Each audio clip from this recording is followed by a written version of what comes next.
Yeah, so they made a submission. Okay, yeah, that's fine. We'll do that then. Yeah, because we've got other information on that too. Yep. Right. So next up we have item 2.1, annual community grants priorities. And that is on page. Which way is it? Page 10. So I'm just going to take it as read. So what this is about, you'll get another annual grant report once the applications and whatnot have all come in July. But this one is if the board wishes to identify a specific priority for the annual grants. Doesn't mean they can't apply for whatever, but it does mean that you will probably give more priority to the applications that you've said you'd like the funding to. Just like you did last time with the Corridor funding. Yeah, but you certainly do not have to set a priority. You'll just be given the option to. I gave this some thought, and I thought physical well-being was a really good one. Sport and recreational activities. That's my 2 cents. Has anyone got 5 cents? No, I just thought, well, the last couple of years we have sort of given priority to stuff, haven't we? So I just thought we could just be broader. So my personal opinion is that I'd like to see it left open because there could be people who are getting put off if they think that it's a priority for one thing or another. That could be a very genuine good thing that we want to support, but they don't think they should put their submission forward. Like you say, well-being, like Peter says, then and just take out the physical, just put well-being, then it's very, very, very broad, isn't it? But yeah, but I feel the same as you. Jean, any thoughts? I'm still thinking. You're still thinking? Yeah, I don't like limitations, and I like to be able to deal with what arrives in front of me. It may not meet the criteria, but it could be something we really want to address in the community. I don't like to get my hands tied, and we seem to work it out pretty well. Yeah, absolutely. It's totally up to the board. It's not really been an issue before, I don't know. Okay. So happy we'd have it open and just see what comes in. So we'll have a resolution that says no priorities. Yeah. That the Coromandel-Colville Community Board receives the annual grants priority for funding report, 29th April 21. Confirms it wishes to have no priorities for funding in the 21-22 financial year. Is it priorities or criteria? No. No, it's priorities. Priorities, yeah. We better have some criteria. We have to have the criteria. Okay, cool. Thank you. To move that. Move that. I'll second it. Those in favour, please say aye. Aye. Carried. Thank you. Thank you, team. Okay, so Coromandel-Colville Work Programme, Bruce Hinson, item 3.1 on page 54. Good morning, everyone. So, yeah, happy to take any questions on this. We're getting close to the end of the financial year, so things are starting to wrap up. There's still a few big projects on there that need to either be completed or there will be some carryovers on a couple of them due to some delays. So, yeah, happy to take any questions.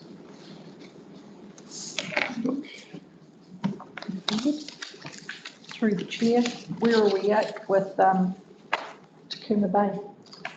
With the intersection, yep. So that's taken a little bit longer, but the team have just heard back from the landowners, and things are still moving forwards. But we're not going to get it all done. We're not going to get the 350 spent this financial year. So it's moving forward. It's like I say, we've just heard back, but we're going to have to carry forward some of that money and just keep moving. So it's positive forward. Tentatively positive, I think. Yeah, but you never like to get too excited about these things. So yeah, it's good. I think it's moving, which is good. Yeah, it is. You have to go to council to get those carried forward. Yeah, we will do. Yeah, we'll have to make the change. Donna will force me to. So that affects the year one of the LTP. Well, it doesn't really affect it too much. I mean, it affects the quantum of what we're delivering, you know, like as far as the budget will go from this to this. But as far as like this is capital work, so we borrow the money to fund it anyway, so just if we haven't borrowed the money, borrow it next year, so. Just through the chair, that land purchase of Hauraki House, I thought we'd actually already gone a bit beyond that step. Do you know how that's progressed? So I can't really, I'm not very informed to answer these questions on the bottom section. I have to defer to my colleagues, Leonard. That is the most up-to-date information I've received from the property manager. When did you get that, Bubs? Would have been the week before last, Donna? Oh, when all the paper was put together? Sorry, I haven't got it on my Okay. phone, sorry. Well, maybe we'll just catch up with John at some stage. Basically, it's all went back to square one, but on a speedy process. So yes, you're right, all of that was done and they've gone back and done it again. And they've gone back and done it again? Yeah. Okay. And the MOE... But this time it's the MOE driving it, not us constantly badgering them. They are driving it now. Okay. Can I just ask about that? Is it possible that some work can be done in the interim on that? It's so rutted and so... Can't touch it, it's not our land. I know, but we have done it in the past. We've just filled potholes and We things like that. got stopped, unfortunately, but not In this instance, are you just talking about a bit of pothole work, Jan, rather Yes, than yeah, full? rather than major anything, yeah. Well, I can speak to roading and just see what might be available Okay. as we are approaching the end of the, Yeah, because Okay. you're right, they have done a bit of pothole work for us in the past. yeah. It's just as an interim measure. Yeah. So bad. Instead of dumping it down at the metal dump, dump it in there. Down at Parikiriki. Yeah. If not, Could it's in the help Hauraki yourself. House Management Committee down here, Down some there. wheelbarrows. Yeah. Well, they get trailer.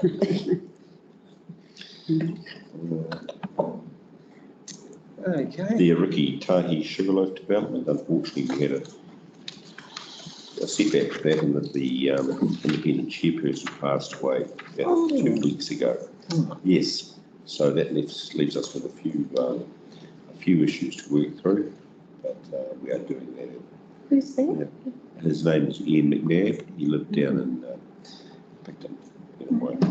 So, yeah, so that was a bit of a setback for us, but we're working through that. Yeah.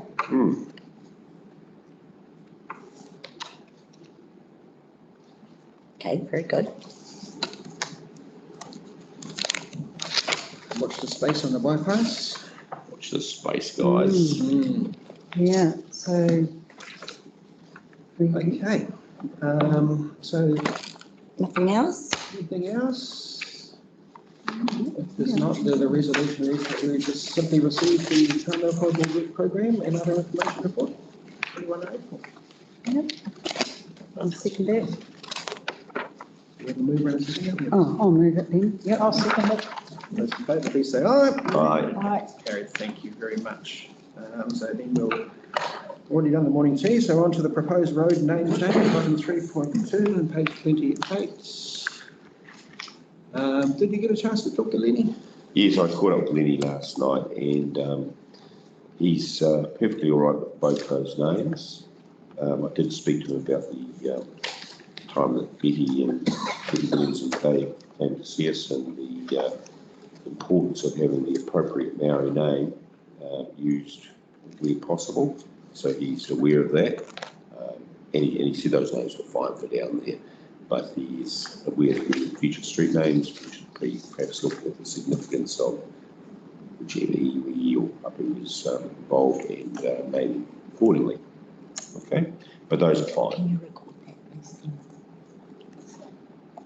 So that would be on the developer generally, wouldn't it, to have that discussion, which is what the Jameses have done? Yes, that's happened on this occasion. This responsibility. And Lenny together in those future discussions, that should be the way it is. Cool. Okay. So, anyone else have any thoughts about that item? No. So, the resolution is that we receive the proposed road name, Coromandel-Colville Park, 1040 Dickey Road, report dated 29th of April, and recommends that council approve all the road names, Seabrook Place for Road 1 and Mahi Place for Road 2 for the proposed subdivision of the Coromandel Business Park. I'll move that. Move that. Second. Yep, second with Jan, all those in favour, please say aye. Aye. Against, carried, thank you very much. Democracy in action. Members reports, item 4.1.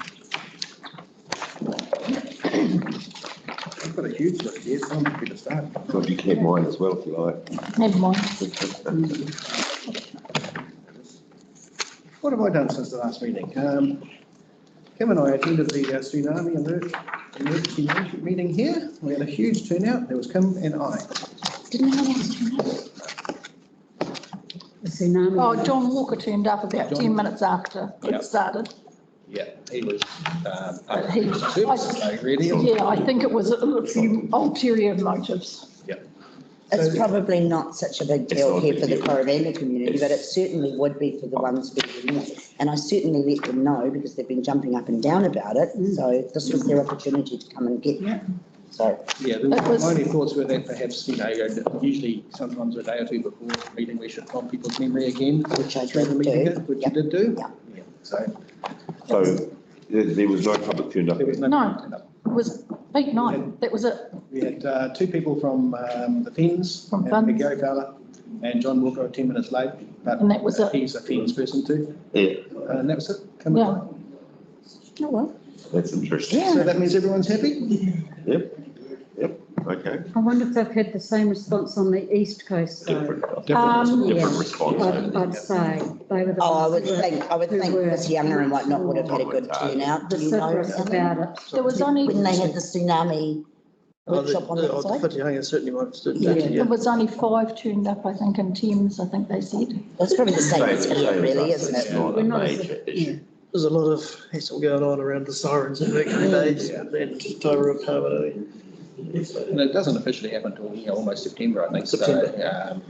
So there'll probably be another clear up then, perhaps. But what else have I done? I attended the representation review down in Thames, which is just an overview of what's about to happen, and we'll get briefed about that further on today. John and I attended a meeting with Paul Barlow and Lenny from Patakirikiri, along with Alan, about what could be done at Jack's Point in the future. But that hasn't gone anywhere at the moment, and just resolved to meet again later on in a few months' time. Patakirikiri, we're seeking a new chairman, so that's going to take some time for them to resolve that. I attended the 40th anniversary of the library in Coromandel Town on Saturday morning. Nice little cup of tea there, and I went down to Gore for the National Community Board Conference, which was interesting, really interesting. There was actually quite a wide range of topics that they talked about there: sustainable development, support services for youth, how to engage with iwi, disruption to our workflows through events that happen globally and locally. But the real issue that sort of hung over the whole conference, if you like, was on Saturday morning when they opened the conference. Nanaia Mahuta announced that there'd be a review of local government. And the kind of feeling at the conference was a little bit depressed because of that, because when you think about what else the government's doing right now in terms of the whole tertiary institute and apprenticeships is all being upheld, the district health boards are being scrapped, the incorporation of the Maori Health Board, Farm Act, we're looking at Farm Act too, and the Three Waters that's going on. The government's already doing a hell of a lot, and then to look at local government right across the country at the same time, which is going to span the next round of elections and local body elections. How are they going to consult and get all the right information to make the right decision for the first time was a little bit up in the air. So that sort of overhung the whole thing actually, but it was a great conference. The Gore people put on a great show. The food was fantastic. All the trout and the kinner and the parlour fritters. Yeah, we know what you use. Yeah, and I was For the kind. lucky because their accommodation was this really flash B&B, and everyone else was in town in these little apartments at the venue, and 3 other people were in this bloody luxury B&B lodge, which is overlooking the whole of a. Were you one of those 3? Yeah, Did we Hockenui Lodge it was did we called. book you there? Yeah.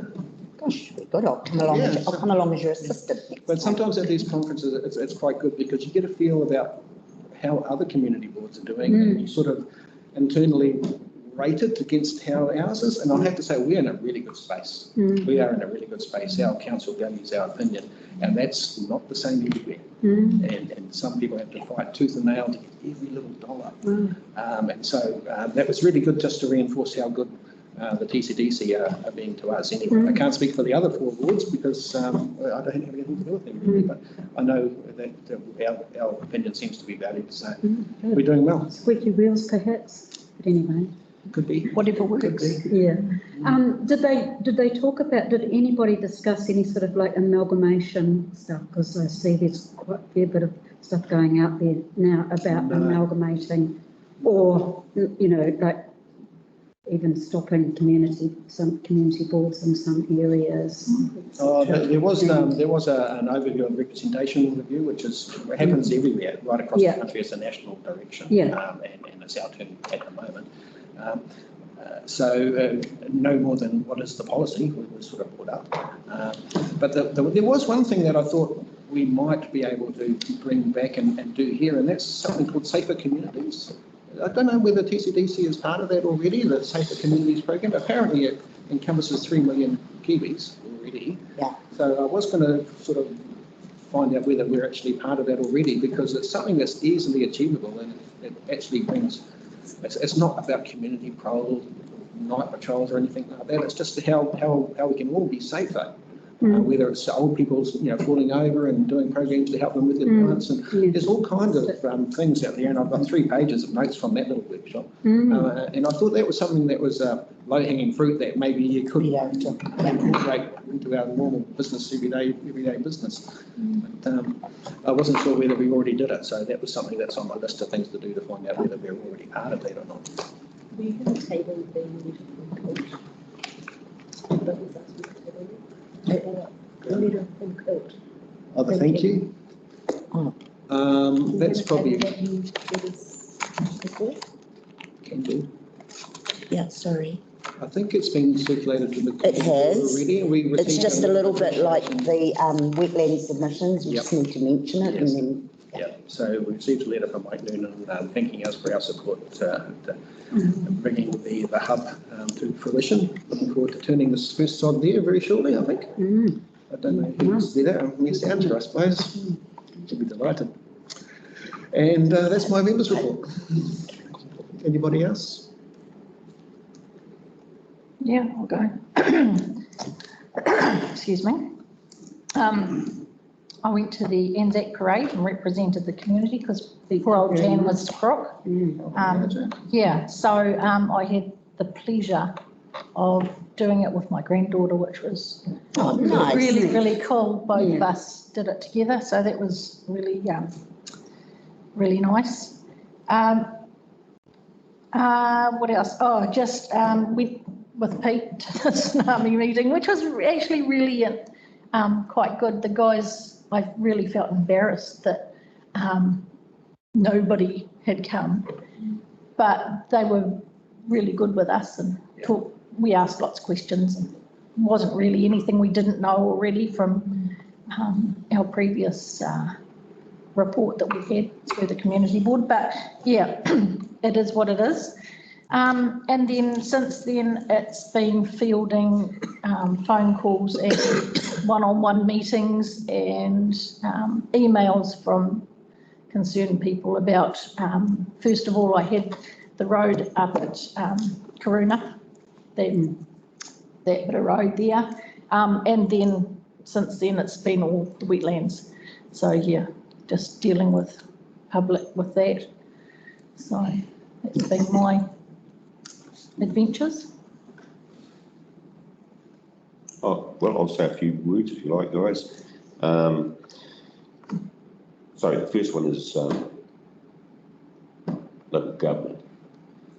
And it's going to be interesting to see what they do there actually, Peter, because the local government certainly hasn't helped itself. You only look around the country to see what's happening in Tauranga, Wellington, Invercargill, etc. So it's not always a good functioning unit, but I'm hoping that they leave it reasonably as it is, because a change of the type that make the district health boards would just absolutely not work. And as far as amalgamation goes, Jan, and joining other councils together, you get one poor cousin marry another poor cousin, or you end up with just two poor cousins, Yeah. and it doesn't really work, eh? Yeah. So, so I'm hoping Agree. that, I'm not working towards amalgamation, No. I'd like to stay as we are. At the last council meeting, we did our members' reports, because I don't normally say a lot, I'm saying a lot today, but I don't normally say a lot at council. I did say that I was actually very grateful for this community board and the way it was united, and there were no loose cannons, and we worked well together, and that's why we've got the results up here that we do. So, you know, you guys do a good job, and I acknowledge that at council. Said I felt very lucky and privileged to have you behind me. And that was actually true yesterday at our workshop when I had Peter and Alan sitting behind me, because there was a lot of stuff happening there, you know, and I was always shooting back and talking to Peter or Alan, and so the support is actually really good, and I appreciate that, guys. A couple of other things. I did go to that library meeting the other day, the library birthday with Peter. I was so bloody happy to see him there. Because I've got the RSVP, and then I just showed up, oh God, I'm probably going to say something.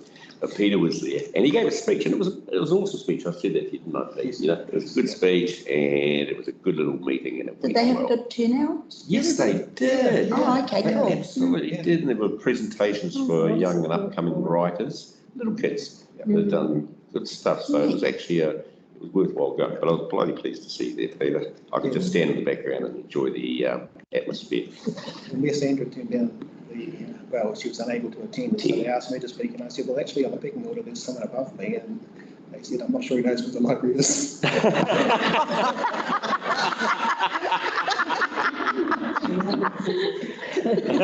And that's fine. Our community would find that General public knowledge. Anyway, so that's you know, and I am getting a lot of calls from ratepayers. Obviously, they now know how to find my phone number, so getting a lot of stuff coming from the phone. Thanks, Bubbles. and to the world out there, you are welcome to ring me at any time, 027 245 2700, and I'll always respond. Okay, guys? My lot. Thank you very much. Jan, anything? I too have been fielding lots of calls on the wetlands, and I've been and visited and went and had a look, and I went to the Medlock's property and had a look at what they had done, because I needed the whole perspective, and it was great. The other thing that I've had phone calls about is unmaintained roads. I know I've spoken to Bruce this morning about Woods Road South, it goes so far, and then it's private road from there on, but there's 3 or 4 ratepayers that live up there, and they feel they have a right to, for their rates, to at least have their road or their entrance ways, you know, accessible. And that means that some of the road needs to be done accordingly, like maintained.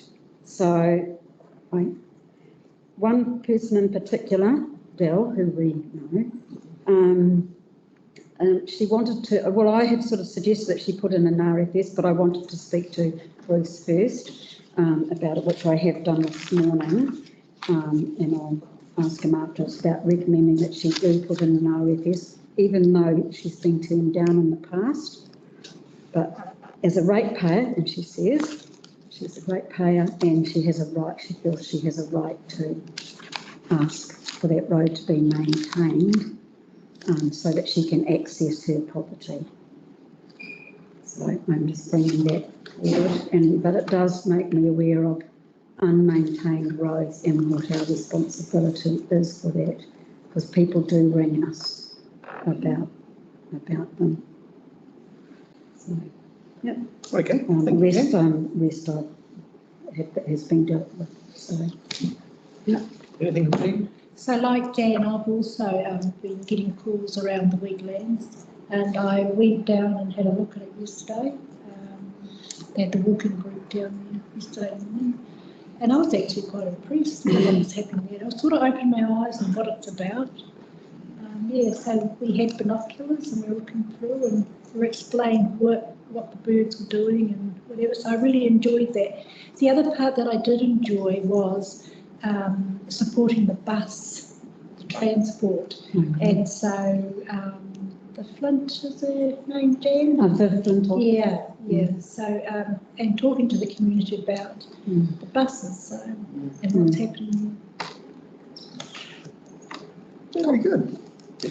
Very good. Okay, well, the resolution is that the Coromandel-Colville Community Board receives the members' reports. I'm happy to pass that motion. Yeah, second. All those in favour, please say aye. Aye. Against, carried. Thank you very much. Now we need to move into public excluded.